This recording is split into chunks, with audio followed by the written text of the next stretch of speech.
Good morning, students. I am Seema Khatri. I'll take your social science, particularly two subjects, geography and political science. So it's my first year. We are going to start the very first chapter of political science, power sharing.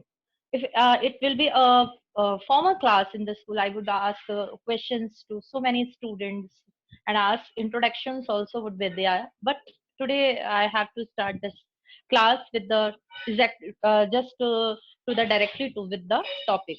So later we will interact with each other. Then will be their regular classes. So first of all, we have to understand the meaning of power sharing. Power sharing means here, you in your ninth class, you already read about the democracy. We can say that there was a journey of democracy, and this journey will be end in your class 10. So power sharing, where you read about at that time you read the democracy. What do you mean by democracy? Your very first chapter was the democracy in contemporary world. It was not in your syllabus, but the second chapter, what and why democracy, what is democracy, why we need a democracy. So this chapter is also related to your previous class chapter. So basically the idea about the democracy, where the people has the power to choose their representative, directly choose the representative by casting their vote. This is called democracy. अगर हम Abraham Lincoln की definition की बात करें तो क्या था? By the people, for the people, of the people. देखो वैसे डिमो और क्रेशिया, डिमोज एंड क्रेशिया टू वर्ड से बना है, ये लेटिन टू वर्ड्स हैं. डिमोज का मतलब क्या होता है और क्रेशिया का मतलब क्या होता है? डिमोज का मतलब होता है पीपल और क्रेशिया का मतलब होता है पावर. तो डेमोक्रेसी अपने आप में एक ऐसा वर्ड है जिसके अंदर ही सारी डेफिनेशन है. कंप्लीट जो एक डेफिनेशन है वो डेमोक्रेसी में. समझ रहे बात को? तो उस लिटरल लेटिन वर्ड के अंदर ही सारी बात समझ में आ गई कि वो form of government, that form of government where the people has the right, has the power to choose their government, and on behalf of the people this government run the nation, take the decision. So in this way we understand the power of people here. Now, very important thing, our constitution is authorized, where everybody know that India's constitution is totally authorized. It has all the powers, and these powers are given to government. That's why government is empowered. समझ रहे बात को कि constitution में वो कौन सी powers है? देखो आज मुझे लगता है आपको कि डायरेक्टली इस टॉपिक पे ना आके मुझे इसके जो बैकग्राउंड है उससे समझाना होगा. हम बात करते हैं सबसे पहले कॉन्स्टिट्यूशन की. बच्चों देखो, मेरा क्या पढ़ाने का तरीका है, it can be a long way, लेकिन मुझे ऐसा समझ में आता है कि चाहे मैं खुद हूं चाहे आप हो, हमें उसका बेस से उठना चाहिए. एक बेसिक कॉन्सेप्ट जब हमें समझ में आता है ना, तब आप उस पर कैसा भी वर्क करें. कोई भी क्वेश्चन आए आपके पास, समझने का मतलब समझे कि आपसे कोई भी क्रॉस क्वेश्चनिंग करेगा ना, वो भी आप रिप्लाई देने में केपेबल होंगे. जब हमें सिर्फ पॉइंट टू पॉइंट चीजें मालूम होगी ना, तब हम कुछ नहीं बता पाएंगे, क्योंकि हमारी नॉलेज जो है वो लिमिटेड हो जाएगी. अब कॉन्स्टिट्यूशन को हम समझ रहे हैं कि कॉन्स्टिट्यूशन क्या है. अगर हम इसकी डेफिनेशन देखें तो हम क्या कहेंगे? A set of norms and principles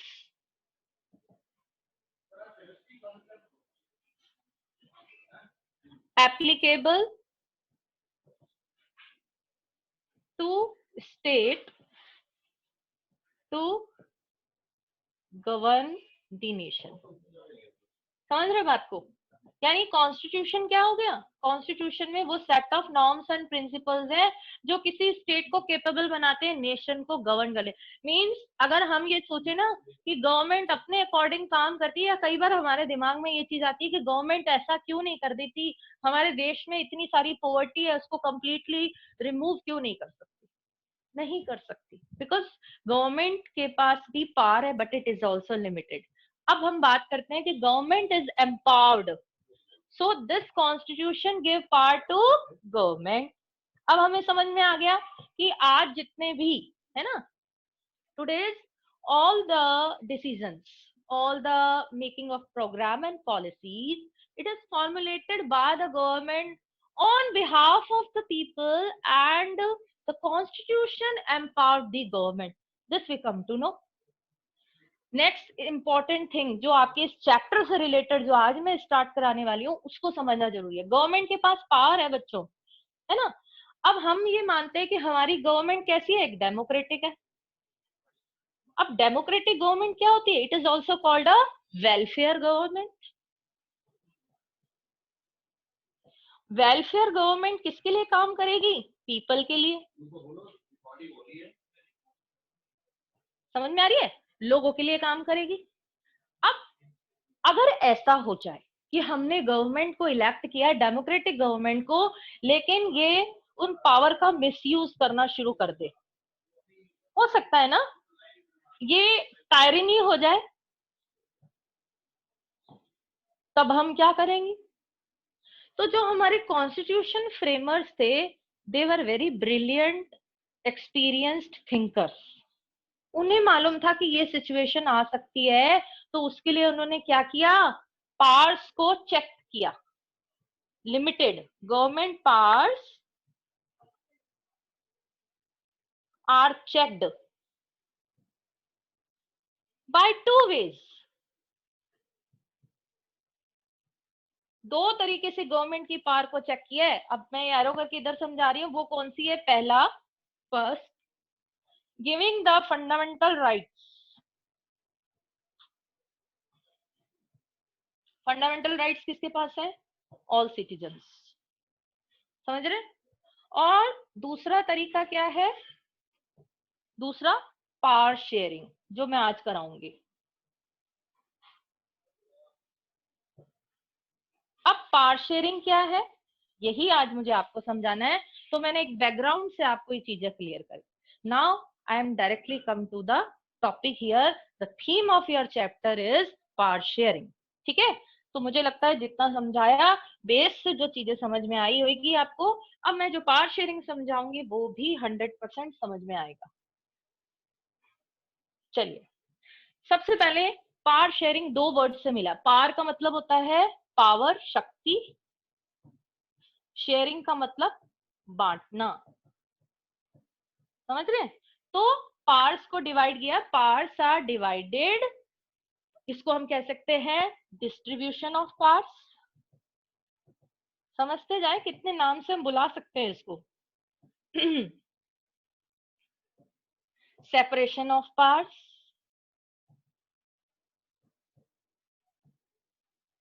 and the last is division of parts. Sir marker.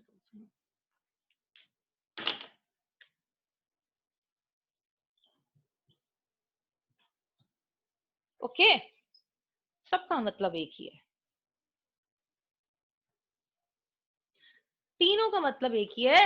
Distribution of part, separation of part, division of part.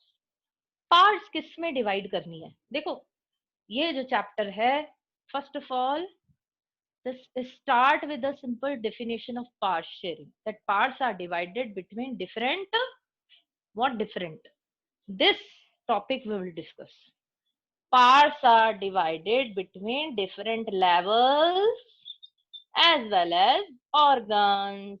पूरा चैप्टर इस पे बेस्ड है. समझ रहे बात को? ये हमारी है गवर्नमेंट. लेवल्स क्या है बच्चों? This is vertical. It is another we can say heading of this power sharing is vertical division of power.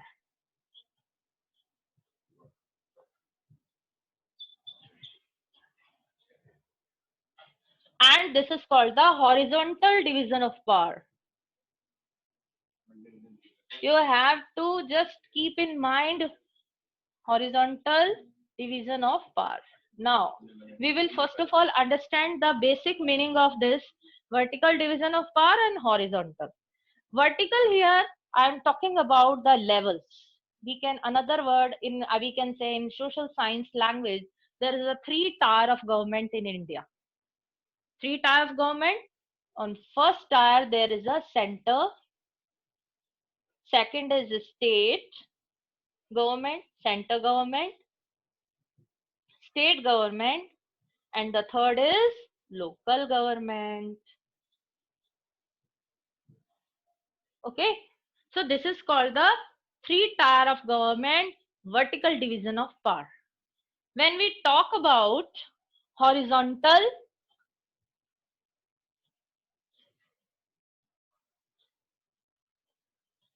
it means the powers are divided on same. चलो चलो बच्चों इसको बड़े आराम से देखो आप. Here the powers are divided on same level. यहाँ पर लेवल है क्या? सेम है. यहाँ पर हमने डिवाइड कर दिया कि भाई ये सेंट्रल गवर्नमेंट है, ये स्टेट गवर्नमेंट है, ये लोकल है. लेकिन यहाँ जो पार्ट्स का डिस्ट्रीब्यूशन है ऑन इक्वल लेवल, ये चीज को ध्यान रखना. देखो मैं आपको बहुत बेसिक बेसिक चीजें बता रही हूँ, फिर आपको चैप्टर समझ में कहीं प्रॉब्लम नहीं आएगी. तो बेसिकली हम क्या देख रहे हैं? The parts are here distributed on same level. Here you heard about in your previous class about the legislature,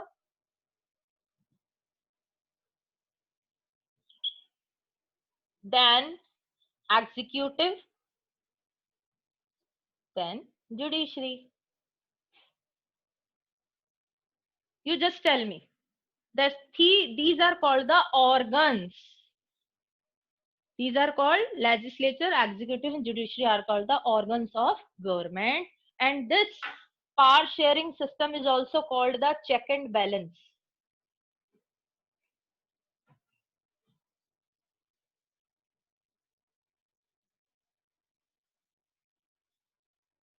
Now you tell me how they check and balance.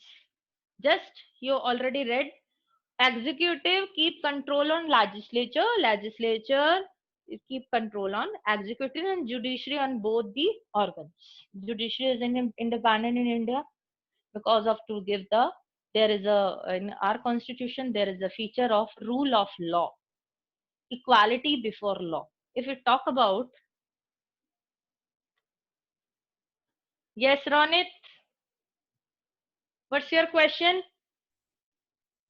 Ma'am, you just said that what is the you tell me the work of legislative, executive, and judiciary. So I think that we have to raise our hands.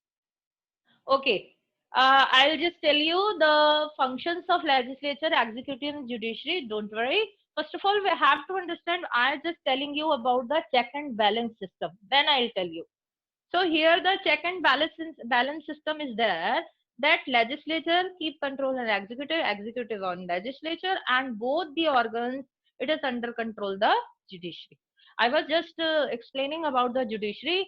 Here the judiciary is, we can say that is a rule of law here, equality before of law, equality before law. It means equality means equal. कानून के सामने सब बराबर. वो कैसे होगा? When our judiciary would be independent. तो हमारी judiciary independent है. और आपको मालूम है कि all the cases, whether it is related to the state or center, it can be go further in Supreme Court as well as in a High Court, and the decision can be taken in both the courts. Now we will understand here. Your question is,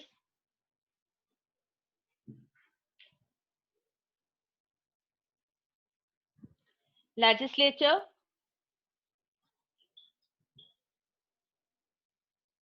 second is executive, then judiciary. Okay. Now we, it is very good you asked this question, because without your asking, I was also explaining all these functions of legislature. You just tell me it is started with L.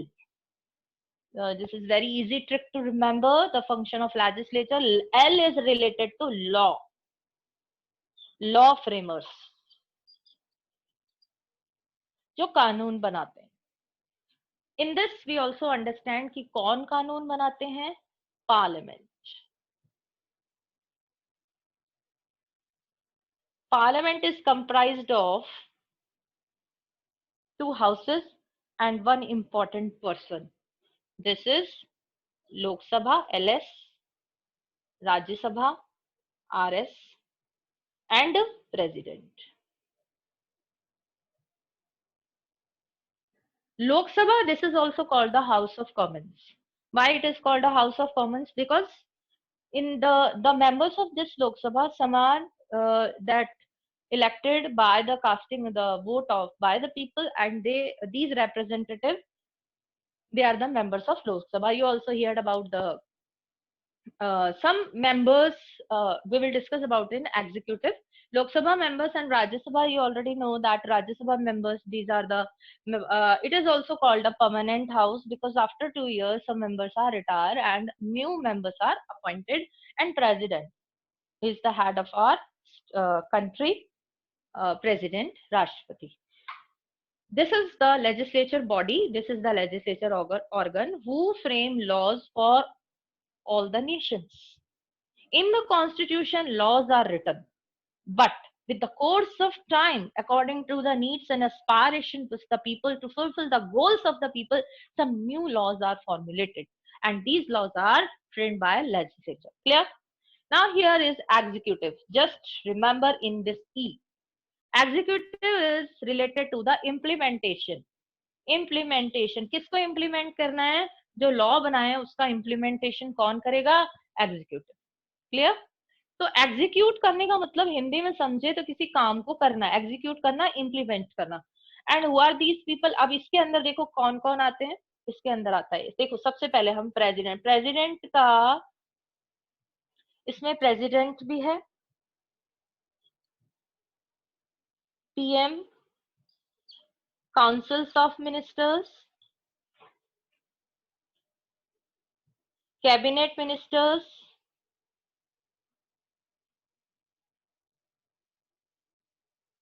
Officers,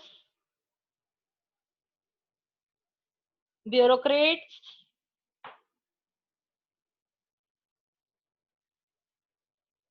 और इसकी बात करें तो SC supreme court, high court और district court. चलिए थोड़ी सी हम इस पे बात कर लेते हैं. जैसा कि हमें पता चल गया कि लेजिस्लेचर में कौन आते हैं, एग्जीक्यूटिव में कौन आते हैं और जुडिशरी में कौन है. अब लेजिस्लेचर जो लॉ बनाती है, ठीक है, the law which is formulated by the legislature in this Lok Sabha, there are members, Rajya Sabha, there are members, and president is there. ठीक है. अब एग्जीक्यूट करने वाले ये हैं, लेकिन ये क्या आंख बंद करके थोड़ी ना एग्जीक्यूट कर लेंगे. इनके पास ये अथॉरिटी है, they could ask question related to any law. ये इनसे कोई भी उनसे रिलेटेड क्वेश्चन पूछ सकते हैं. प्रेसिडेंट का यहाँ पर रोल क्या है कि जो लॉ फॉर्मुलेट हो गया उसको एसेंट करना थ्रू हिज सिग्नेचर. कोई भी कानून, कोई भी एक्ट कानून कब बनता है, लॉ कब बनता है? जब प्रेसिडेंट का उस पर सिग्नेचर हो जाता है. तो इनके जो मेंबर्स जो लॉ बनाते हैं वो लॉ इम्प्लीमेंटेशन कौन करेगा? Executive. But executive has the power to question about the related to the law. वो पूछ सकते हैं. और सबसे इंपॉर्टेंट लेजिस्लेचर की हम अगर रोल कहें तो वो एग्जीक्यूटिव पे रोल जो है पूरा कंट्रोल करता है. अब आप मुझे बात बताइए, आपने कभी लोकसभा राज्यसभा की मीटिंग्स देखी है न्यूज चैनल में या कहीं पर? तो आपने देखा होगा कि सबसे पहले तो जो रूलिंग गवर्नमेंट होती है उसका हेड कौन होता है? रूलिंग गवर्नमेंट का हेड कौन होता है? आज मैं आपसे क्वेश्चन नहीं करूंगी, आज मैं आपको पढ़ाऊंगी. ठीक है, क्वेश्चन खूब पूछूंगी मैं आपसे क्योंकि बताने के बाद. रूलिंग पार्टी का जो हेड होता है वो पीएम होता है. और जब भी लोकसभा के अंदर कोई भी मीटिंग होती है तो वो पूरे जितने, अच्छा बच्चों ये भी कैबिनेट जो मिनिस्टर्स है, councils of minister, cabinet ministers जो होते हैं उनको पर्टिकुलर पोर्टफोलियो मिला हुआ होता है. समझ रहे हैं? Portfolio it is related to, we can say that departments in other word. हमने कहा होम मिनिस्टर है, फाइनेंस मिनिस्टर है, डिफेंस मिनिस्टर्स है. अगर आप क्लास में होते ना तो शायद मैं इनसे रिलेटेड सारे मिनिस्टर्स के नाम पूछती आपसे, because I have this can limitation of time also. तो कहने का मतलब ये है काउंसिल्स ऑफ मिनिस्टर्स काउंसिल के और अनदर पर्संस जो उस पार्टी के अंदर हैं, उस सभा लोकसभा के मेंबर है लेकिन वो उनके पास पोर्टफोलियो नहीं है. समझ रहे हैं? ब्यूरोक्रेट्स क्या होता है? All the government officers who just work और सर्व फॉर द गवर्नमेंट, जो गवर्नमेंट के लिए काम करते हैं, government employee, all employees from, we can in a hierarchy system is there कि ऊपर टॉप मोस्ट पोस्ट से लेकर लास्ट तक अगर हम हायरार्की सिस्टम बच्चों ये होता है। देखो अब आप 10th क्लास में, छोटी क्लास में, आपको चीजें समझनी चाहिए। ये हायरार्की सिस्टम होता है, 1 2 3, यानी टॉप पे एक ऑफिसर है, फिर उससे लो कैटेगरी, फिर उससे लो। तो यानी अगर ये कोई 4th क्लास वर्कर भी है ना, वो भी ब्यूरोक्रेट कहलाएगा। समझ रहे हैं आप? इम्प्लीमेंटेशन कर रहा है कि नहीं कर रहा? अगर उसको कहा गया 4th क्लास को, एक छोटा सा एग्जांपल इससे 4th क्लास वर्कर से इसलिए दे रही हूँ क्योंकि इनके पास तो पावर होती है, इसके पास कम होती है। लेकिन इम्प्लीमेंट क्या है, जैसे इसको बोला है कि अभी हमने कहा है कि जब तक जो भी पर्सन ऑफिस में आ रहे हैं उनको आप सैनिटाइज करेंगे और उनका टेम्परेचर नोट करेंगे। छोटा सा एग्जाम्पल दे रही हूँ। तो अब ये लॉ को फॉलो कर रहा है कि नहीं कर रहा है? लॉ तो बना दिया है। लॉ किसने बनाया? गवर्नमेंट ने बनाया। एग्जैक्टली, गवर्नमेंट ने लॉ बनाया है और इम्प्लीमेंटेशन इन सबको करना है। फोर्थ क्लास वर्कर, तो ये ब्यूरोक्रेट्स क्या हो गए? एग्जीक्यूटिव हो गए। सो इन दिस वे कि जो लोकसभा जब भी सेशन होता है तो उसमें जो लोकसभा और राज्यसभा के जो और मेंबर्स होते हैं, वो मेंबर्स इनसे, इनके, आप लोग अगर इसको और थॉरली पढ़ेंगे इस सब्जेक्ट को, तो एक सेशन के अंदर बहुत सारे सेशन, जैसे क्वेश्चन आवर होता है, नो कॉन्फिडेंस मोशन होता है, बहुत सारे जो है सेशन होते हैं एक हाउस के अंदर। उसके ड्यूरेशन में क्वेश्चन कब पूछना है, कब रुकना है, कब दूसरा वो स्टार्ट होगा, वो सारा सिस्टम होता है। तो उनसे रिलेटेड ये क्वेश्चन पूछ के, जैसे आपने देखा होगा ना, कई बार जो ओपोनेंट पार्टी होती है वो क्रिटिसाइज करती है रूलिंग पार्टी को। अभी तो आप देख ही रहे होंगे सब कुछ क्या चल रहा है। और it is very important thing, if you want good score in this subject, they have to be aware of your political phenomena. They always touch in news through news channels and newspapers. क्योंकि आपको example जो होते हैं वो इसी तरह के देने होते हैं, चीजों को समझना होगा आपको। केवल टेक्स्ट बुक जो है, देखो आप ये मत सोचना कि हमें ये सब्जेक्ट नहीं लेना आगे। जो बच्चे माइंड में रख के चल रहे हैं ना कि हमें बायो या मैथ्स या कॉमर्स, ठीक है, आप अपने अकॉर्डिंग चॉइस से सब्जेक्ट को, जो भी आपकी आपकी पसंद है आप लें। लेकिन 10th क्लास में एक चीज जो है अपने माइंड में बहुत अच्छी तरह बैठा लें कि आपके 5 सब्जेक्ट हैं, उन पांचों को इक्वल वेटेज देनी है। आप ये मत सोचना कि हम मैथ्स ही करते रहें, हम साइंस ही करते रहें और एसएससी ना करें या हिंदी संस्कृत। आपको इक्वल वेटेज देंगे तभी आपको सब्जेक्ट समझ में आएगा। और हमारी ड्यूटी है, दिस इज योर ड्यूटी, कि क्लास 10th के अंदर अगर गुड स्कोर चाहिए, हमें अच्छे मार्क्स चाहिए, तो उसके लिए सब्जेक्ट को बहुत माइन्यूटली समझना होगा। बाकी पॉलिटिकल साइंस या सोशल साइंस सब्जेक्ट ऐसा है, ये कभी आपसे अलग नहीं हो सकता, ये बता दूं मैं आपको। whether you are a doctor, you are engineer, you are a police, whatever you, but always you will attach with it, because this subject gives you the, make you the understanding, better understanding about the social, political, economic, all the phenomena. ये मत समझना कि SST teacher हैं तो ma'am जो है अपने subject के लिए फेवर करें। No, it is my experience what I am talking.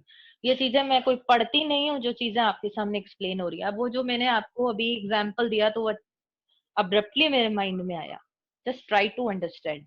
आप अपनी एज के हिसाब से ठीक है छोटे हैं, बट अपने साथ चीजों को अगर आप पढ़ते जाएंगे, साथ साथ में समझते जाएंगे, सोसाइटी से जुड़े रहेंगे, न्यूज से, पॉलिटिक्स, तो चीजें आपको बहुत क्लियर समझ में आएगी। तो सेशन में वो जो सेशन बता रही थी, तो वो इनके ऊपर कंट्रोल रखते हैं कि भाई इन्होंने, जैसे कई बार आपने सुना होगा कि रेलवे में किसी ट्रेन का एक्सीडेंट हो गया और बहुत सारे पैसेंजर्स मारे गए, बहुत ज्यादा डिवास्ट्रेशन हुआ, तो वो कहते हैं कि जोर लगाते हैं सब जने, मिनिस्टर्स दूसरे जो ओपोनेंट पार्टी के, भाई उनको बोला रेजिग्नेशन दे, छोड़े अपनी मिनिस्ट्री, छोड़े इस चीज को। आप लोगों ने सुना होगा, देखा होगा। तो कहने का मतलब ये है कि इस तरह से उनपे क्या करते हैं, कंट्रोल, ताकि उन्हें ये नहीं लगे कि हम पावरफुल हो गए और अपनी पावर्स को मिसयूज। ये गवर्नमेंट का तरीका है, हमारी कॉन्स्टिट्यूशन का तरीका है इन पावर्स को लिमिट करने का। समझ रहे बात को? तो ये इन पे कंट्रोल कर रहा है, ये इन पे कर रहा है। और जुडिशरी इन दोनों पे कैसे कर रही है? जुडिशरी एक जुडिशियल रिव्यू होता है बच्चों। एक judicial review term, it is used in for the legal purposes. इसका मतलब समझ लीजिए क्या होता है। If any law which is framed by legislature and execute by executive, the judiciary has the right to check the law and executive the implementation of that